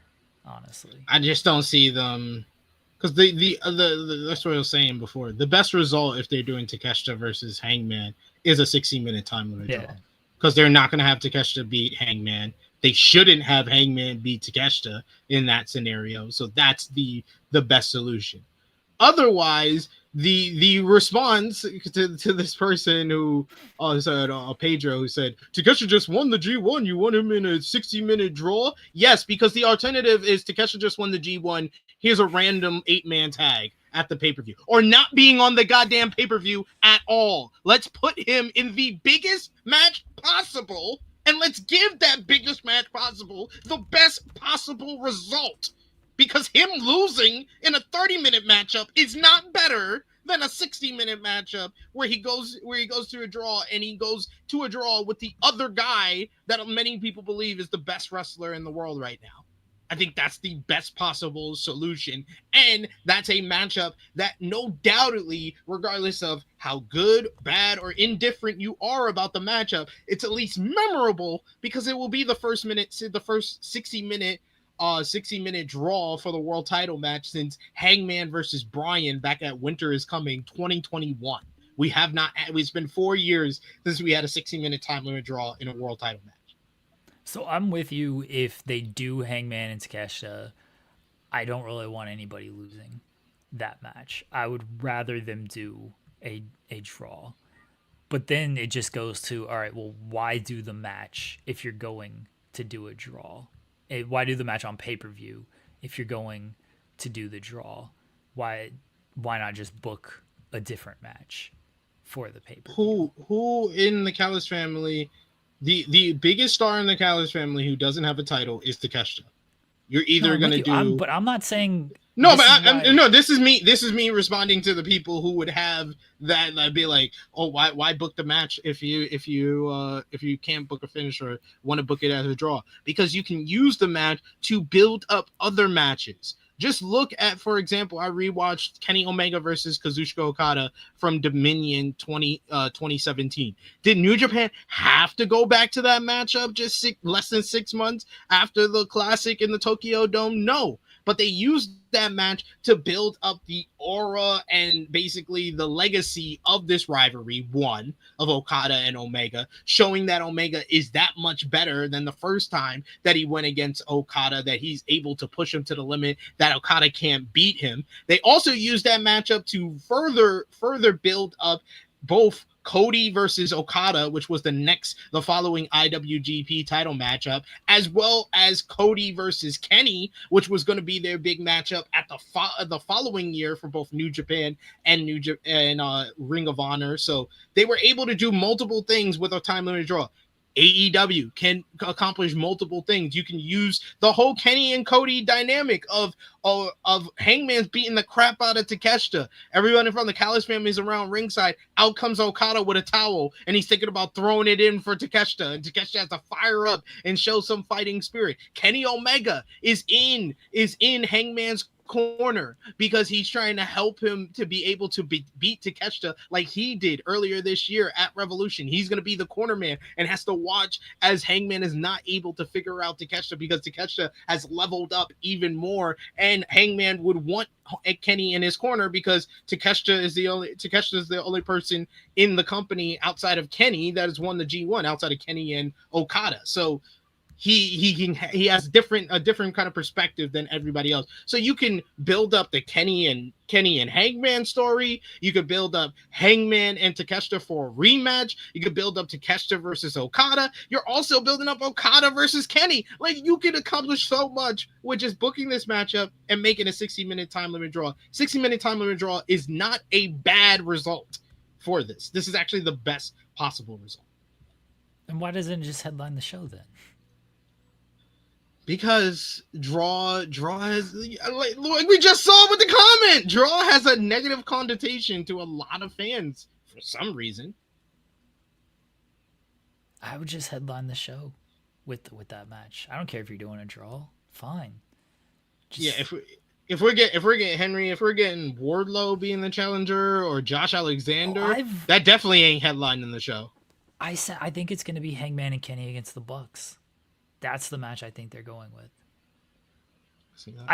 I'm in agreement with you that if it's a Hangman title defense, Takeshita makes the most sense of Don Callis Family, because you don't want to do Fletcher because he's the TNT champion. You don't want to beat your TNT champion. You don't want to do Okada because you don't really want to beat Okada. You don't want to beat Takeshita either. But those are your three strongest options, but it's also three guys that you can't necessarily beat in this moment. So a draw makes sense. I think if you faced any of those three, a draw would make a lot of sense. But you can't do Archer, Alexander, Wardlow, because those don't feel like strong enough main events. Those are Dynamite they've been matches. defined down. They're not the starting lineup of the Don Callis family. They're the role players. They're not gonna. Those are Dynamite main events right there. I think we're getting Kenny and Hangman against the Bucks at All Out, and I don't know if that's necessarily going to headline this show. And I think Darby and Mox is a strong argument to headline the show with the story that's been brewing for them, for almost a year now with everything. So we'll see. I really do love your idea of Hangman and Takeshita, and I do love the idea of a draw. I think it can accomplish anything. I would just make it the main event. Who cares? And if it's not the main event, that's fine, because they want to give a satisfying conclusion, and with Darby and Mox, and they decide to make it the co-main event. All right, I understand that logic as well. I'm just going based on what we've seen throughout AEW history. One-on-one matches for the world title typically headline, because I think the exceptions have been the triple threat matches, right? Because Revolution was Sting's last match, but that was a triple threat match. Yeah, with Kenny, Orange, and Pat from Double or Nothing 2020 also, or 2021 also didn't headline that show. Yeah, so one-on-one Stadium matches, Stampede. Right. So one-on-one matches have typically always headlined AEW pay-per-views. All right, MJF and Hechicero opened Forbidden Door. That was, circumstances of MJF wanted to get MJF wasn't the champion. MJF and Tanahashi, though. Wasn't that? Oh, yeah. That was that the opened. world title. Yeah, that opened, and that was the circumstances of MJF being well, I want, if I'm not first, I'm last, so I can leave and get the hell out of there. So there are circumstances where sure, they've made it not be the main event. I don't know if the circumstances are strong enough for Takeshita and Hangman to just not be the main event. I mean, look, we all complained when convince me. We all complained when Moxley and Cope was the main event, and that was a bad call, mind you. That was. It should have been Tony and Mariah, but this is what they go with. They go with the singles one-on-one match as the main event, with the world title on the line. That's just what they go with. So, and the only time they haven't was MJF being MJF, which Hangman is not MJF. So, I mean, Hangman's the guy that. Wait, what? Double or Nothing. Moxley was in the. And Moxley was in the Anarchy in the Arena. So, never mind. Because I was going to say Ospreay and Hangman headline that show. So yeah, that doesn't even count. And yeah, Hangman would be a guy who's wait, I'm not the main event. I'm sure he's fine being co-main event, but he's also a guy of I'm the world champion. The world champion should kind of go on last if you're the world champion. So yeah, we'll see. He would be in the right to say that. So yeah. We'll see where they end up going. I think it's going to be Kenny and Hangman against the Bucks, which I'm completely fine. You know what it might be, honestly? Kenny and Hangman against Takeshita and Okada. Oh, that would be a killer freaking matchup to go to as well. I wouldn't mind that. And then you could do Wrestle Dream, Takeshita and Hangman. There you go. Are they gonna? Well, Takeshita and Hangman there, you're still kind of running into the same issue. Is Takeshita world champion by the time Wrestle Dream rolls around? His title shot is when is Wrestle Dream? Wrestle Let me check. Dream is, let's see, I got it right here. Wrestle Dream's October 18th. When's Takeshita's title shot? Yeah, Takeshi's title shot is before then. I Okay, believe so so. yeah, I don't think they're gonna run Takeshita Nah, and nah. Hangman with Takeshita as the IWGP World No, Heavyweight they'll be Champion. like, he's kind of busy. He's kind of busy actually. He Eh, can't do that. So so yeah, King I of don't see Pro that one happening. Wrestling. I believe it is. Where does it? Oh, October 13th. Okay, so he might not be on Wrestle Dream at all. Honestly, like there's Yeah, a real possibility he's not on that show at all. I'm just not sure they're gonna go to Hangman and Takeshita just yet. Like I'm not sure we're gonna get that one-on-one match during Hangman's run. Like we might get the tag match, but I just don't know if we're gonna get that. I can see that. I can see them waiting, especially with this card for All Out. That sounds like a more star-studded matchup of Kenny and Hangman versus Takeshita and Okada. That's feels more like star-studded, more big time to put against a Cena and Lesnar main event for WrestlePalooza. Yeah, yeah.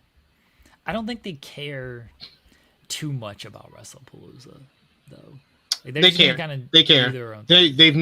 They've never done the first two segments on a show is to make matches for the next pay per view on the post pay Yeah, it per did view feel very episode. early. Yeah, This it was did feel very you, early. dude. You watch the first 20 minutes of that episode and tell me that Tony Khan doesn't realize what he's going up against at All Out. He does. He does. He does. Like I'd be willing to listen to what you were about to say just now if I didn't watch that first 20 minutes of that show. I was Yeah, like, that's fair. oh, he knows what he's going up. I was So happy but this is me being happy about it because I was like, I was almost I thought they were gonna be like, oh, let's take our foot off the gas. Let's have a regular post pay per view episode. No, they put their foot right on the gas. They had a killer show. They set up the one of the headline bouts in the first segment. They did that great Darby vignette to build up Darby and Moxley in the second segment. Then the next matchup, you got Moxley having a banger with Garcia with the post match further answering what Darby had to challenge. The whole show was basically booked around those two matches being built out, and then the stuff with Hangman, Kenny, and the Callis family. okay, I'll correct myself a little bit. I agree with you. They do care because they typically don't announce these matches this early coming out of a pay per view. I don't think they care in the sense that they're going to nuke their entire booking to just make big time matches to Oh go no, up against it. yeah, Because yeah, announcing these matches early, one, that's a good thing. They should probably just do that more often, even if WWE does not run a pay per view against them. But both of these matches have clearly been set up. These are not some out yeah, of nowhere matches where it's like, oh, WWE is running a show.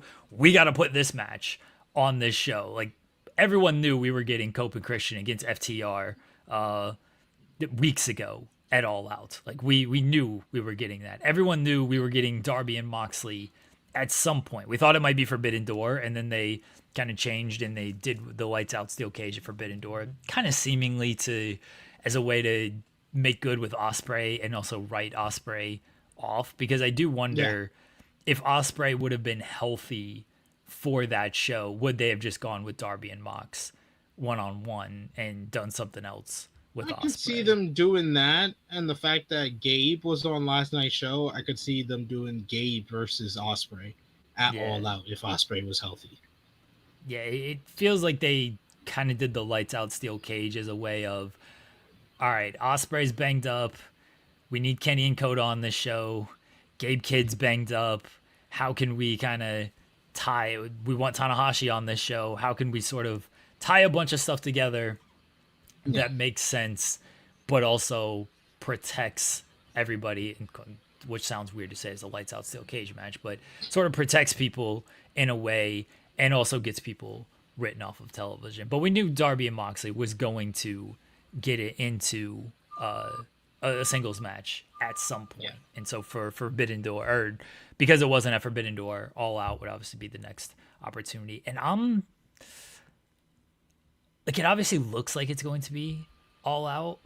I guess because Wrestle Dream's not in Washington this year, it's not as big of a deal. But I was thinking, like, do they hold off on this until Wrestle Dream? But the Nah. Washington aspect would have been the reason to do it. And now that it's not in Washington, it's like, and St. Louis, there's no real tie with Darby and Moxley in St. Louis. Washington, there had a tie Yeah. with them.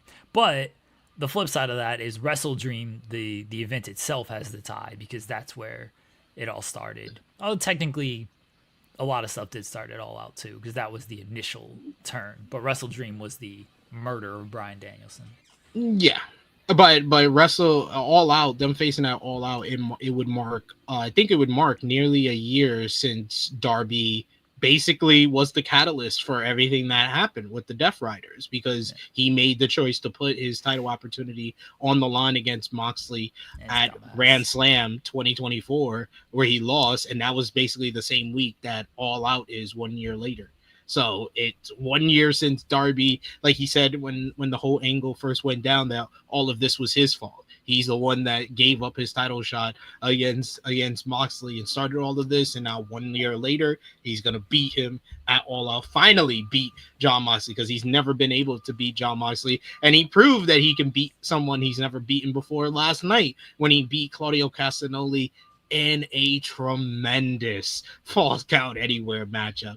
This match had at least 3 to 4 spots you're not going to forget. That, especially the Bam Bam Bigelow Spike Dudley toss. That was outrageous. I'd never shouted "holy shit" so loud in my house when he tossed him and Darby's body hit the table, boom, and then bounced off. I was like, oh, this man is 32 years old. I'm 37. I wouldn't jump off my bed, let alone get tossed like 5-6 feet across the room. Oh my God, Darby is an absolute maniac. But what a match. What a match. Do you think that Darby saw Javon Evans and was like, I gotta do that, but worse? Like worse in the sense Javon that, like, did 2 of those bumps in 1 week. Yeah. Darby's like, I do that, but like it's gotta hurt more. How can we pull this off? That's what they came with. Do you think they also do you think they wanted to be tossed into the crowd, but they weren't sure? They were advised not to. Yeah. Because I think Darby probably pitched that anyway. And Tony was probably like, oh, that sounds like a great idea. And then I think someone had to come to them and be like, I don't know if the crowd's going to catch Darby like that, Tony. Like, Darby. They might move out the way and be like, oh, no, Darby's dead. Like, Darby's a little bit bigger than Spike Dudley. Yeah, that's also a lawsuit waiting to happen. Like, ECW didn't care. They're like, eh. Like we're also already dealing with a lawsuit, so yeah, we don't want to just toss this man on the fans. A lot has changed. In the 30 years since ECW has done that spot. Yeah, I think somebody legal came to them like, no, we're not going to do that. Actually, don't do that. How about that? You want to be tossed onto a table? Fine. You want to be tossed into the crowd? Absolutely not. We got to rethink that one, guys. Tony's all pissed off backstage. Want to pay tribute to ECW? I thought this was the best way to pay tribute to ECW. They wouldn't let me do it. Hey, I was there. This whole matchup was a tribute to ECW because Darby started off the matchup with a freaking New Jack dive off the trailer in the back. I was like, Tony, come on, just pay the money and just hit Natural Born Killers. He had the shopping cart. It looked like an episode of Jackass. He was like, "Welcome to this is Darby Allin. Welcome to Jackass. This is shopping cart Darby." I wonder if he asked to get Natural Born Killers. I don't know. Yeah. Yes, Pedro. This is Darby's sole win against Claudio after I think he was 0-3 against Claudio before this. It was a great match though. This was one match that I did see all the way through. And this and the Moxley Garcia match, which I thought was also great. Killer match. This Yeah. this show had like at least 3 great matches.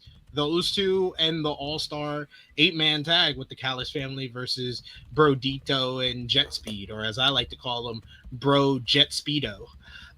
So yeah, those were 3 killer matches. Even the women's match, Chris Statlander and Harley Cameron versus Megan Bain and Penelope Ford was really good. Like everything on the show was either good to great throughout the entire the trios title match. I agree, King Potate. Even the trios title match was a bunch of fun. Ricochet bumping everywhere for Samoa Joe. That ECW crowd going crazy for Powerhouse Hobbs and Toy Leona going at it with one another. Bishop Khan looked great going at it with Shibata. You had the Hurt Syndicate come out and get involved. That's why I saw somebody earlier saying it should be Lashley versus Hangman at All Out. I'm like, they're way over here, dog. They in the Hurt Syndicate verse. They over there. They ain't over here. I love how Joel on Monday, he's like, "Oh, Hurt Syndicate going out back after the tag team titles because they wouldn't they didn't lose." I'm like, no, they don't care about them tag team titles. They lost them without losing them. I won't be there. Yeah, that's that Magic Johnson. I ain't gonna be there. Yeah, they lost them without losing them, and they're like, all right, who's the next people we can beat up? Ricochet, Gates of Agony. Yup, we can knock some sense into them, and they'll get cheered. You know they want to be cheered too. Ricochet's great at getting heat, so yeah, they'll get their cheers on that one. And then after they beat up Ricochet, we'll see what happens with the Bobby Lashley. I thought they were gonna pull the okey doke on us because of how late that match got announced for last night. I was like, oh man, are they gonna put the titles on Ricochet and GOA just so Hurt Syndicate can beat them for some other title? I would be on here laughing my ass off. We hurt people. We hurt people. We win titles. That would have legitimately been hilarious if Ricochet and Gates of Agony had won, and then just to drop them in a couple weeks to the Hurt Syndicate. That would be hilarious. That would have been great. That would have been awesome. MVP's Who's the third in for MVP? Like, y'all think MVP? We've seen MVP wrestle this year. Y'all can't even say we've never seen him wrestle in AEW. We've seen him wrestle this year. He ain't gonna work a ton, but they ain't gonna work a ton, so it doesn't really matter. He's just gonna go in there. He's like, this is our plan. We go in there. Lashley hits a big clothesline. He clubbers you down. He tags out to Shelton. Shelton comes in, hits a running knee in the corner, hits you with 3 German suplex. I tag in, I hit the balling elbow drop. Then we tag Shelton back in. He hits another knee in the corner. Then Lashley hits the spear, hurt lock, match over. It's like, okay, what do we do? It's like, we just told you. Yeah. You make us look good. You get hurt. You get hurt. We hurt people. You're people. That's how this works. Yeah. What part of this are you not understanding? Seems pretty cut and dry here, buddy. What'd you think of? I saw a lot of idiots. Sorry, no offense to anybody in our chat, because I don't know if Graves was doing a bit, but people are like, "Oh, they went from 18,000 in the 02 to 900 in the ECW arena." All right, so I didn't think it was a big deal. Can I tell you something? This was the best crowd for an AEW show all year long. 900 people sounded better than like some of these big arenas that they do. This is one of the best crowds for an episode of Dynamite this year. It just gave the show a whole different type of feel and energy to it. Like that all-star 8-man tag, that it really felt like what they always call it on social media. Felt like a party match. It felt like, oh, we're having a good time. We're here to laugh. We're here to have it. We're here to chant, and we're not trying to put ourselves over. We're trying to enhance what's going on in the ring. This was a great crowd last night in the ECW arena. Yeah, I thought the crowd was. I only saw highlights of a lot of stuff, but I did see the opening stuff. Crowd was into all of that. FedEx has heat with FTR Oh now. my God, that FedEx dude! Yo, they blanked it out and everything, but you knew what he was saying, and then Cash getting in his face. I was like, yo, FedEx dude, it's about to be a world star moment. He getting really tight right now. And then even Garcia, when he's making his entrance, all the hood dudes from Philly is in the front row. They like, and Garcia's like, yeah. I was like, yo, I love this crowd. This crowd rocks. I thought the crowd was into it because like had they run an arena, had they run an NBA stadium, not stadium, but an arena or anything, and then you only get 3,000, 4,000, 5,000 maybe in there into that arena, and it doesn't sound as good, it doesn't look as good, then people are just gonna knock of like, oh, you could only fit 4,000 people into an arena. Why are you running an arena so big? It's like, well, we run a smaller venue, we pack it, the crowd's hot. Oh, look, they can only get 900 people into the venue. Like, no, if they ran a bigger venue, they could have gotten more people into the venue, but you're gonna complain about it regardless. Like, exactly. Like people act like they're like this complaint. If they fix this complaint, I won't complain anymore. And then they just figure out something else to complain about. Like it never ends. Like I know with yesterday's episode, I'm gonna do a show with Jimmy where he's gonna have a bunch of complaints. Like there's just certain people that when they watch AEW, all they could see is the stuff that they should fix, and we'll talk very little about the stuff they're doing very well about. Yeah, let them run their ECW arena.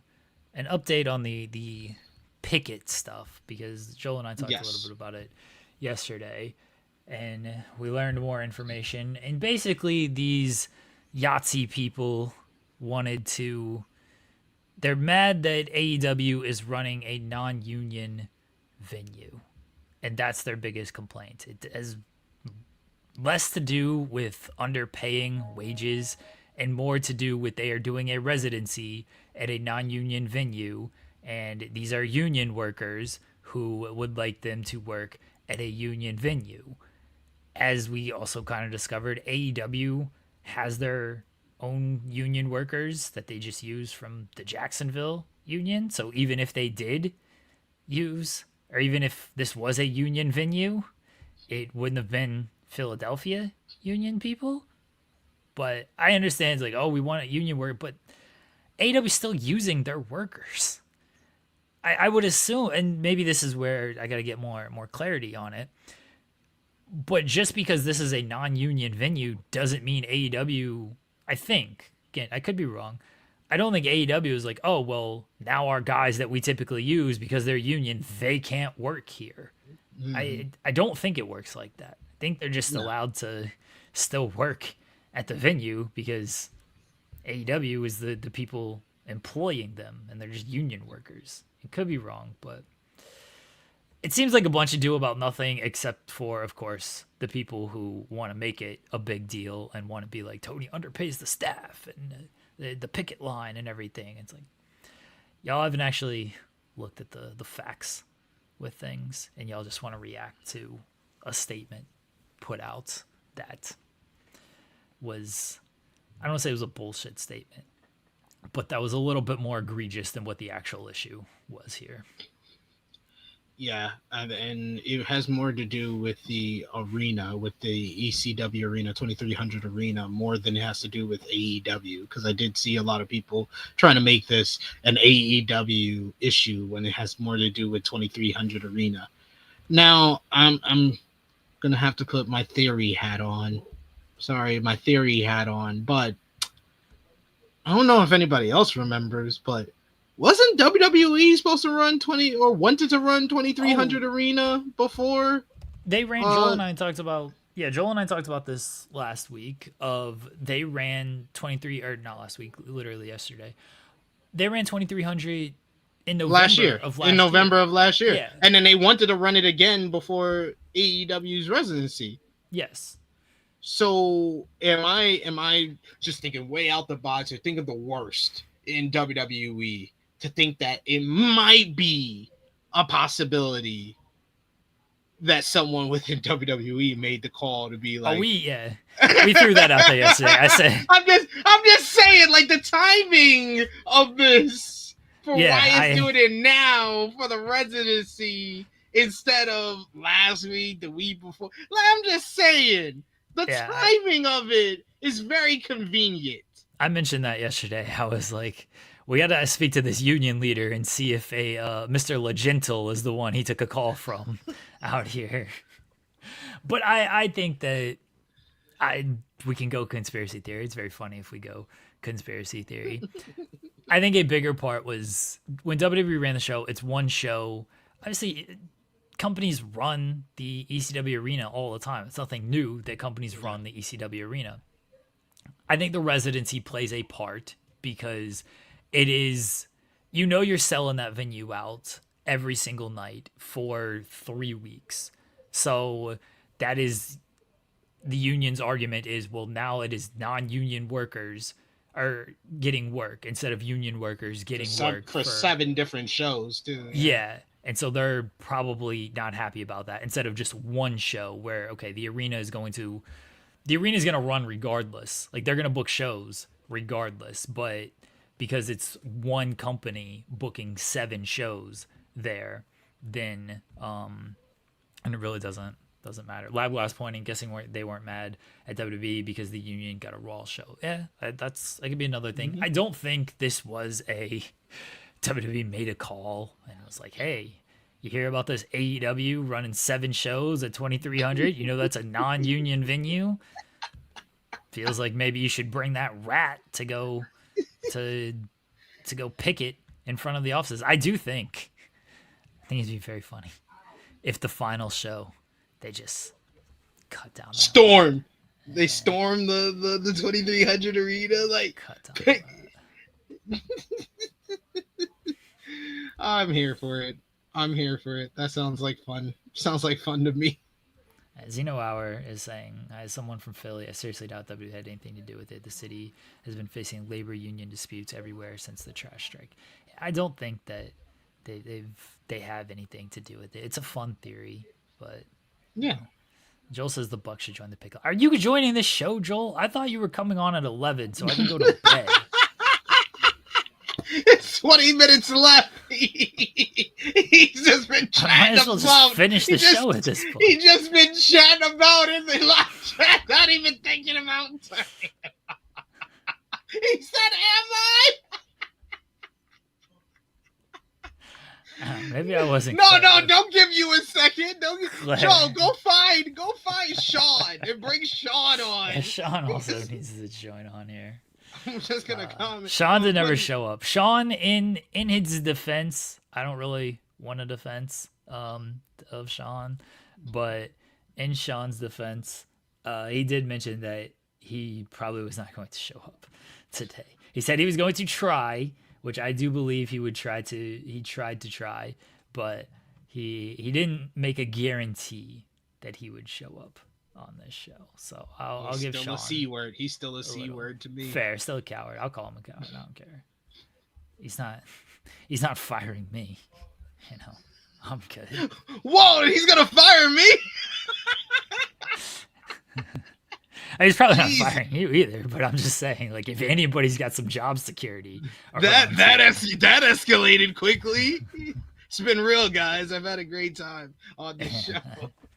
Just saying, if anybody's got job security around here, like, I feel like I got pretty good job security. C-suite under construction. You and Joel be like, Thursday, C-suite still out. Right, Joel is allegedly showing up here. Why? He doesn't need to. I don't know. Hello, Joel. Why am I here? I think there was miscommunication because I said, you know, like, do you want me to do some of the rest? Do you want to get some rest and I'll do the show? Like, I might sleep a bit now and then after the show, but I'll be all right. Maybe just low energy. And you said, all right, let me know. Even if I tag in for an hour or two and keep things moving. I said, that might work. will give me a chance to sleep earlier. So I wasn't like direct of like, We did yes, not. please Yes. show up plan. for hour 2. So I'll take blame on that. I should have been a little bit more direct. So about full things. disclosure, well, not semi full disclosure, at least on my part. Last night, Jeremy asked me, "Hey, might need you to pop in, might need you to do the show," and I was like, "Sure." I also have an appointment at 10 a.m. I had therapy. Shout out to therapy because that rules, and I wasn't going to move it because I needed to do this. So I said maybe we'll just push to 11. And then this morning, Jeremy was like, "Hey, let's I got this going on, this going on. Do you want to jump in maybe for second hour?" And everything that Jeremy just said. And so here we are. Yeah, I mentioned at the top of the show that I got no sleep last night, and I'm very exhausted. Even people like Jeremy looks tired. I'm like, yeah, I am, guys. Yep, you can I'm tell. very tired. Yeah, I should have been more direct, and that's on me. It's all good. I am here for the C-suite though. I've made it this far at this point. Now I feel bad that I'm like copping out on the C-suite of all things. I mean, you can stick around. We could do a three-way. All right, I'll stick around. For People here love a three-way. We do love 3-ways around here. All right, SP3.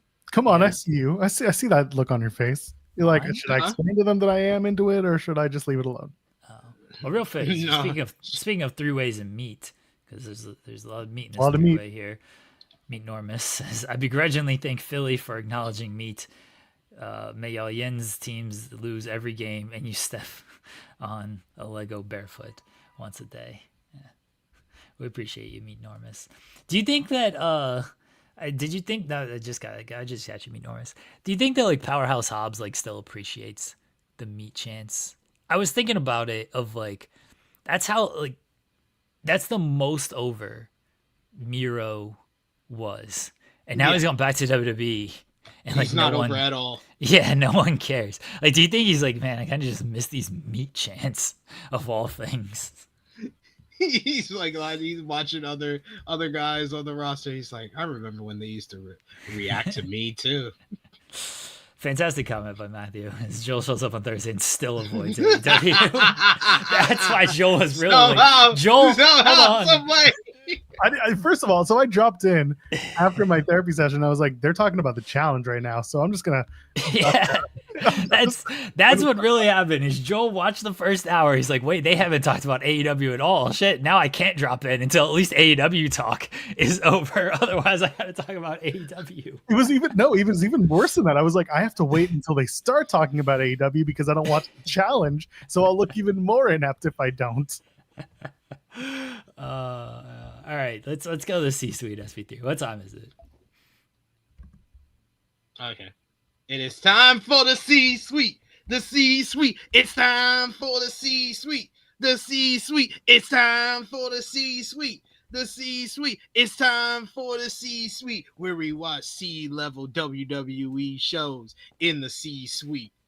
Since we talk about C-level WWE shows in the C-suite, we got to talk about NXT this week, because there was some crossover from the C-suite. Because I told you from day one of Evolve, Jeremy. I told you. I was like, you better watch that girl, Kendall Gray. That Kendall Gray girl. I was like, the best spear in the game, best armbar in the game. She went out there. She stole the show on NXT this week. In the Weeds is now a Kendall Gray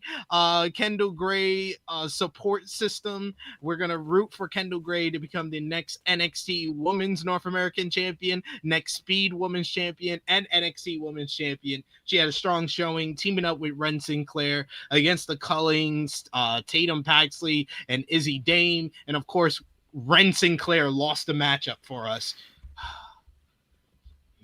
Not allowing her to shine. Plus, Evolve got a whole video package on Heatwave. A whole video package.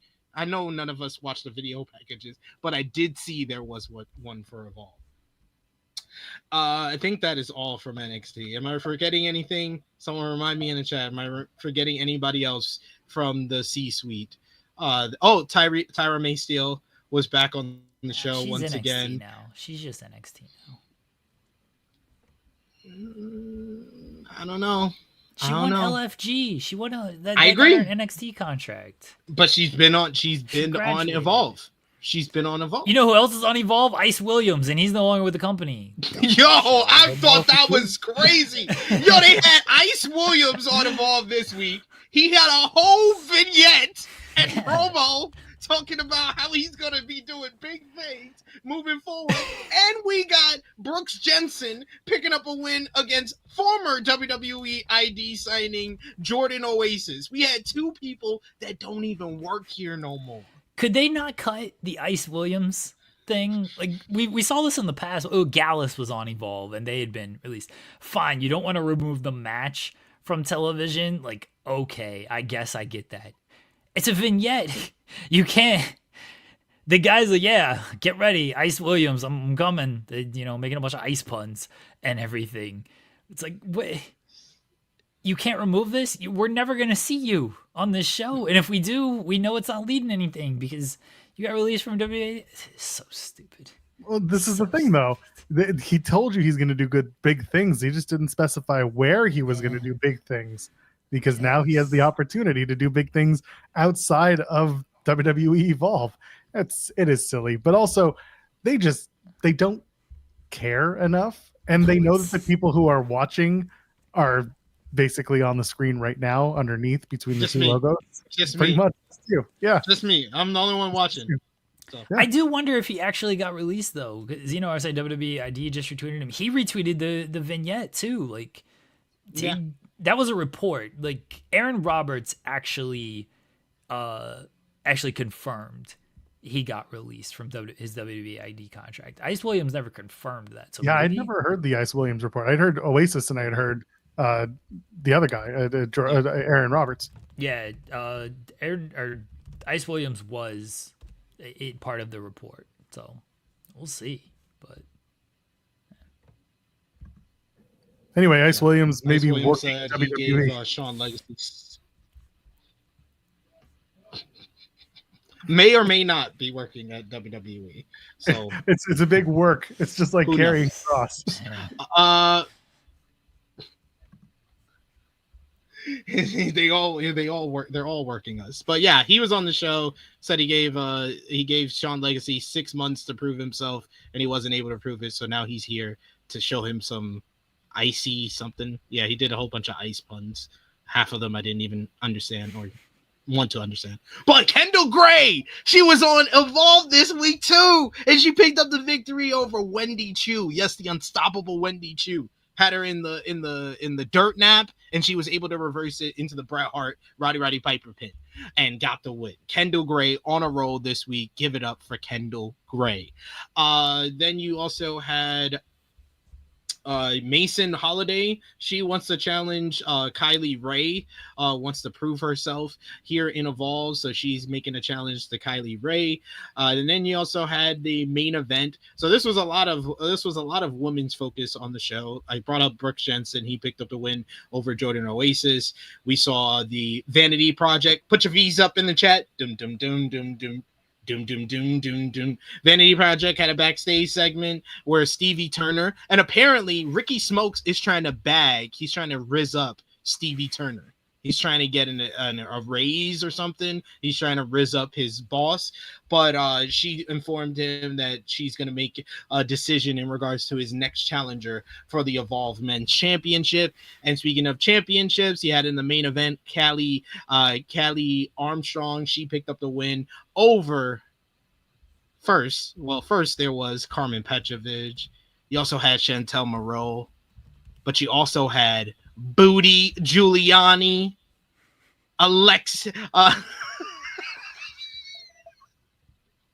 Booty Giuliani, the one and only Thicky, the Wagon Creamboat, Nikita Lyons. 4-way win. Callie Armstrong continuing her reign.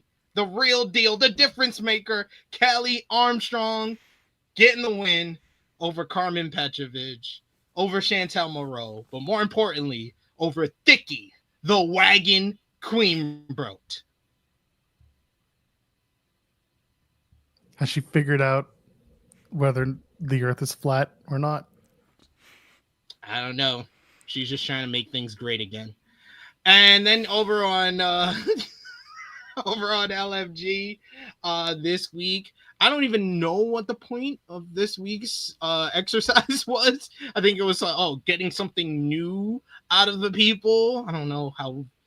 It's kind of vague though, but something new out of the people.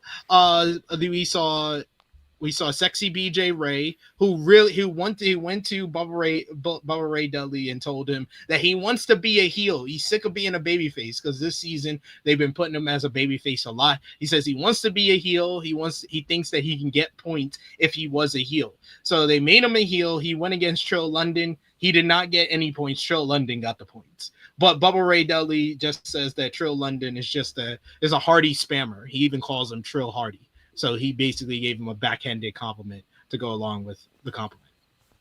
Over on the female side, it was Danny Seletsky who picked up some points for Team Undertaker. But once again, the fix is in, ladies and gentlemen. Like I said over the last couple of weeks, they have just been giving points to The Undertaker and Michelle McCool. This week, Undertaker got the point for the females, and Michelle McCool got the point for the males. So they're keeping on this trend. Michelle McCool's number 1, Undertaker's number 2, and it's going to stay like that. Booker T and Bubba Ray Dudley have no shot whatsoever to win this season of LFG. I appreciate them for having a strategy and sticking to it. I'm rooting for Olivia and Theo on the challenge. I got to root for Undertaker and Michelle on LFG. I do respect that they've rigged it. They've made no bones about rigging it, and they're just like, what are you going to do about it? I heard that it's quite commendable. It's quite commendable, I will say. I heard that this year's winner gets to be a main star in AAA. Oh, they're going to do that. Take her big old influencer, Mark. Yeah. He's gonna drop him in Mexico and be like, good luck. Yeah, what do y'all think about that? The news of The Undertaker being an influential part of Lucha Libre AAA. I figured I figured he would have some role backstage before the end of the year, especially after my interview with him where he confirmed that he's been working in creative. I was like, yeah, it's only a matter of time. So to hear that he's working with AAA, I think it makes the most sense out of everything, because I was like trying to figure out if he would take a creative role on like Raw or SmackDown, he would have to travel with them. And I think that would be the issue. But he's right there in Texas. There ain't no travel to Mexico. Mexico is like a hop, skip, and a jump. So he's good. Yeah, he's not going to make the jokes. I'm just going to say the guy who played a very creative dead man gimmick going to Mexico where the characters are very important to help the characters flesh out their characters is certainly something he is well established in doing.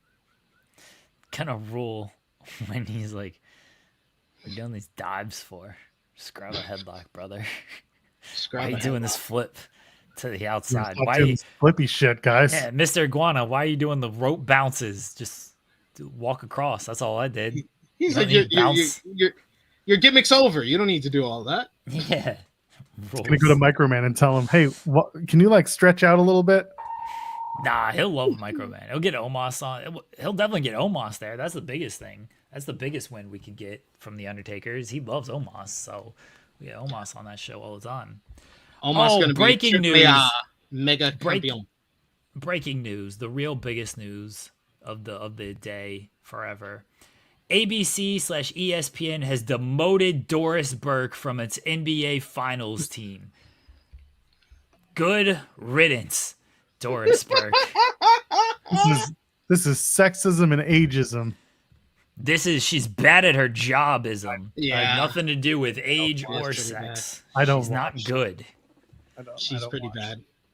Who are they going to put in her place? Tim Legler. Oh, they actually announced a replacement.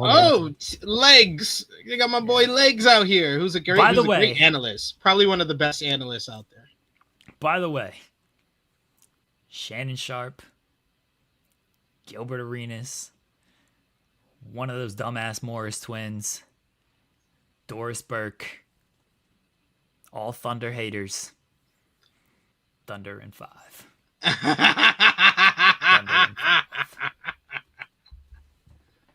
He's like, I won in the end, didn't I?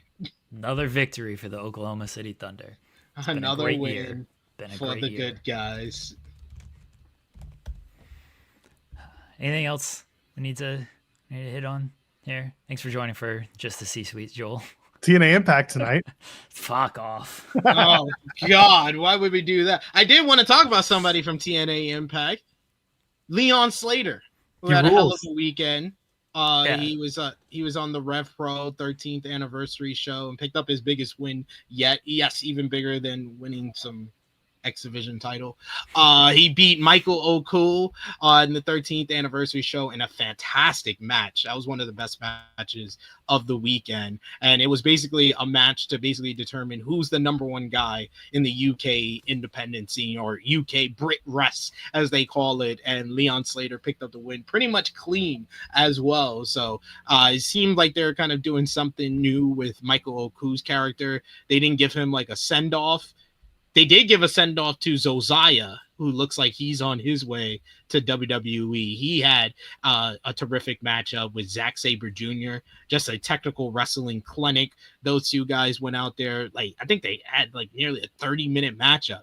It was just some great stuff, hard-hitting, physical, brutal at times, breaking of the fingers, breaking of the snap in the neck and stuff like that. Some great stuff. And then Josiah got like the whole roster around the ring, kind of rooting him on. He got a farewell speech. The fans, wishing him the best of luck, but it looks like he's on his way to WWE, while Leon Slater is the number one guy in Brit Rest.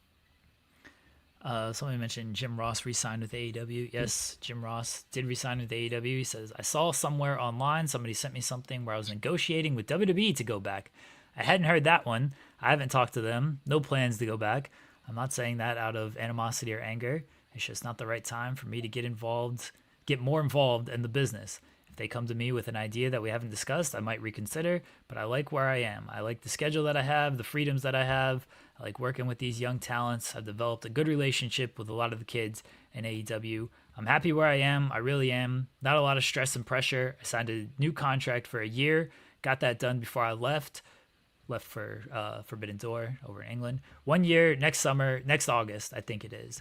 I have a few dates. I like that. I have a deal that is very desirable. My schedule is basically to work pay-per-views and assorted appearances on TV. I expect to do all the pay-per-views, and we'll see where that takes us. I'm happy with my new deal. So there you go. Jim Ross, another year in AEW. And in the words of Jim Ross, that's amazing. Really? Those are the words. Yeah. That's what he said. That's what he said at Forbidden Door. That's amazing. That's amazing. That ruled. They showed the replay of Darby getting thrown into the cage, and Jim Ross was just like, that's amazing. Yeah, Jim, it is. Oh man. I almost forgot he got tossed like that on Sunday too. God damn, Darby. He doesn't care. What are you doing to your body? In the actual words of Jim Ross. Yeah, David Buster's, damn it. That clip just goes an extra second longer than it should. Yeah, that's the point. Let it sit there. Let it sit there for a second. You gotta let it sit and marinate for a second. Let it simmer. God. Yeah, TNA's tonight. I'll be doing the post show with Cresta. I'm not gonna run it down. Just go watch the show. No, don't do that. I might have to cover this show tonight. Now who's got to deal with this problem, huh? I got to deal with it. But doesn't mean I'm happy about it. Someone's got to. All right. Why would y'all watch TNA? That's kind of weird. Some people got to. We'll be back tomorrow. SB3, let them know where you're at. All right, you can follow me on the Twitter machine. It says right here at True Hill SP3.